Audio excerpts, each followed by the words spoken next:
শিশু এখন পর্যন্ত শাহাদাত বরণ করেছে এবং 48,000-এর উপরেও অসংখ্য গণিত ফিলিস্তিনবাসী শহীদ হয়ে গিয়েছেন। আমরা আজকের এই মানববন্ধন থেকে তীব্র নিন্দা এবং প্রতিবাদ জানাতে চাই বিশ্ব মানবতার শত্রু ইসরায়েলের এই বর্বরতার উপরে। আমরা আজকে দেখতে পাচ্ছি ফিলিস্তিনের গাজাতে আজকে শিশুদের রক্তে রঞ্জিত হয়েছে ফিলিস্তিন।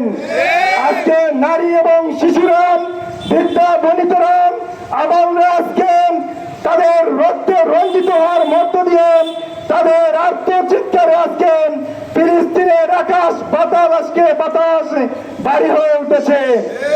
উপস্থিতি আমরা লক্ষ্য করেছি ইতিমধ্যে বিশ্বের মুরব্বীরা আজকে ভারত এবং আমেরিকা সহ যারা আধিপত্য এবং সাম্রাজ্যবাদ প্রতিষ্ঠা করে যাচ্ছে গোটা পৃথিবীতে, তারাই আজকে মানবতার শত্রুতে পরিণত হয়েছে।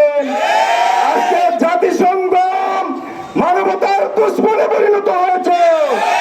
জাতিসংঘ আজকে আমেরিকার পুতুলে পরিণত হয়েছে।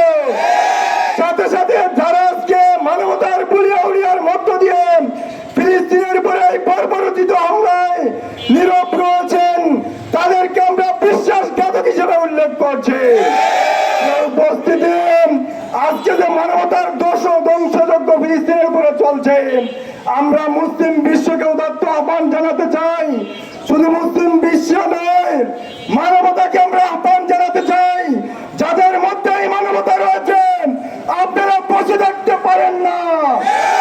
আজকে শুধু ফিলিস্তিনের মুসলমান নয়, আমরা মুসলিম মিল্লাত যেখানে মানবতার বিরুদ্ধে যারা অবস্থান নিয়েছেন আমরা তাদের বিরুদ্ধে দাঁড়িয়েছি।